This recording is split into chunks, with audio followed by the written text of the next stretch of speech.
बात से परेशान थी, जिस कारण से उसने घर में ही रखे लोहे के हथौड़े से अपनी दादी सास उर्मिला वर्मा के ऊपर ताबड़तोड़ वार किया। घटना दिनांक को भी उसकी दादी सास के द्वारा उसको ताने मारे गए, जिससे नाराज होकर के और रोशनी वर्मा के द्वारा उसके सिर पर संघातिक चोटें पहुंचाई गई। रिश्तों का क्या कसूर था जो नफरत में बह गए, घर के कमरे में खून के निशान अब हमेशा रह गए। जिस घर में प्यार होना चाहिए था, वहां गुस्से ने अपना घर बना लिया और एक पल के आवेश ने सारे रिश्ते तोड़ दिए। सास बहू के झगड़े अगर टीवी सीरियल तक सीमित रहे तो ठीक लगता है, पर जब वो घर में हो और उस कारण खूनी संघर्ष हो जाए तो ज़रूर हमारे समाज को आईना दिखाने की ज़रूरत है। नमस्कार, मैं लाभेश, भिलाई टाइम्स देख रहे हैं आप। कुछ ऐसा ही हुआ दुर्ग के नंदिनी थाना क्षेत्र के ग्राम गोड़ी में, जहां पर एक बहू ने अपनी दादी सास की जान ले ली, उसकी हत्या कर दी। और हत्या का पैटर्न इतना खतरनाक और वजह उससे ज़्यादा हैरान करने वाला। दरअसल 16 अक्टूबर गुरुवार की बात है। ग्राम गोड़ी के एक घर में एक दादी सास और उसकी बहू अकेले थे। दादी सास का नाम उर्मिला वर्मा है और उसकी बहू का नाम रोशनी वर्मा है, जो केवल 21 साल की है। उर्मिला वर्मा किसी बात से परेशान थी, जिस कारण से उसने घर में ही रखे लोहे के हथौड़े से अपनी दादी सास उर्मिला वर्मा के ऊपर ताबड़तोड़ वार किया। ताबड़तोड़ वार करने के बाद वो बेडरूम में ही उसकी दादी सास चित हो गई और वहाँ उसकी मौत हो गई और खून से लहूलुहान उसका शव वहाँ पड़ा हुआ था। मामले का खुलासा तब हुआ जब आसपास के पड़ोसियों ने सुरेंद्र वर्मा को इसकी जानकारी दी। सुरेंद्र वर्मा मृतिका का बेटा है। वो नंदिनी थाना पहुंचा और पूरी बात पुलिस को बताया, जिसके बाद पुलिस मौके पर पहुंची और बॉडी को पोस्टमार्टम के लिए मर्ग कायम करके मॉर्चुरी भेजा गया। फिर पुलिस ने जांच शुरू की।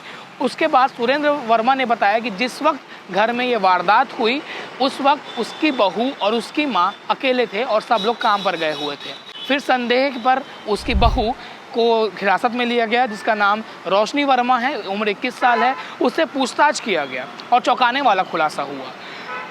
रोशनी वर्मा ने अपनी दादी सास उर्मिला वर्मा की हत्या करना स्वीकार किया और वजह जानकर आप हैरान रह जाएंगे। वजह था ताना मारना।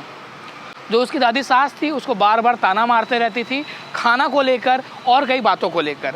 उस दिन भी उनके बीच वही विवाद हुआ। 16 अक्टूबर को उसकी दादी सास ने उससे कहा कि मैं तेरे हाथ से बना खाना नहीं खाऊंगी, और वो लगातार ताना मारते रहती थी। पर उस दिन वो आवेश में आ गई और रोशनी वर्मा ने हथौड़े से अपनी दादी सास उर्मिला वर्मा की जान ले ली। उसने बताया कि वो लगातार उसे ताना मारते रहती थी और वो खाने को लेकर भी बहुत ऐसा करती थी, तेरे हाथ का बना मैं खाना नहीं खाऊंगी, जिस चीज़ से वो परेशान थी। पर इस आवेश ने एक हंसता खेलता परिवार को बर्बाद कर दिया। और दादी सास की आप उम्र सोचिए, कुछ अधिक उम्र रही होगी, हो सकता है कि कुछ साल की ही मेहमान इस धरती में रही होंगी, पर उस आवेश ने उस बहू को हत्यारा, कातिल बहू बना दिया और उसकी दादी सास की जान भी चली गई। पुलिस ने इस मामले में आरोपी रोशनी वर्मा को गिरफ्तार किया है और उसे न्यायिक रिमांड पर जेल भेज दिया गया है। आप सोचिए कि इस प्रकार से एक घर के अंदर इस प्रकार से आवेश में उसने अपनी दादी सास की हत्या कर दी। और आए दिन हम सुनते रहते हैं ऐसे क्राइम की खबरें जिसमें पति या पत्नी या कुछ भाई या एक दूसरे के खून के दुश्मन बन जाते हैं और हत्या की वारदात को अंजाम देते हैं। पर यह कुछ अलग मामला था कि एक बहू ने अपनी दादी सास जो उम्र दराज थी उसकी हत्या कर दी, वो भी सिर्फ इसलिए क्योंकि उसे ताना मारती थी। इस पूरे मामले को लेकर भिलाई नगर के सीएसपी सत्यप्रकाश तिवारी क्या बता रहे हैं, आप वो भी सुनिए। अंत में मैं यही कहना चाहूँगा, रिश्तों का क्या कसूर था जो नफरत में बह गए, घर के कमरे में खून के निशान अब हमेशा रह गए।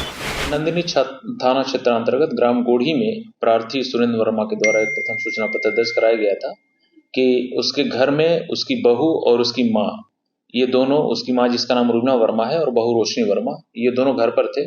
और उसी दौरान किसी अज्ञात व्यक्ति द्वारा उसकी माँ के सिर पर संघातिक चोट पहुंचाया जा करके और उसकी हत्या कर दी गई है। प्रकरण में त्वरित रूप से नंदीनगर थाने के द्वारा एक हत्या का अपराध कायम किया गया और कायम किया जाकर के प्रकरण में जब तहकीकात की गई तो ये जानकारी प्राप्त हुई कि प्रकरण में जो बहू थी, प्रार्थिया की बहू, वो रोशनी वर्मा जिसकी उम्र 21 वर्ष है, उसने अपनी दादी सास उसकी दादी सास उसको बार बार ताने मारती थी, जिससे वो परेशान हुआ करती थी। उस दिन भी घटना दिनांक को भी उसकी दादी सास के द्वारा उसको ताने मारे गए, जिससे नाराज होकर के और रोशनी वर्मा के द्वारा उसके सिर पर संघातिक चोटें पहुंचाई गई, जिससे जो वृद्धा थी उसकी मृत्यु हो गई। प्रकरण में जो अभियुक्त है रोशनी वर्मा, उसकी गिरफ्तारी की गई है, उसको न्यायिक अभिरक्षा में भेजा गया।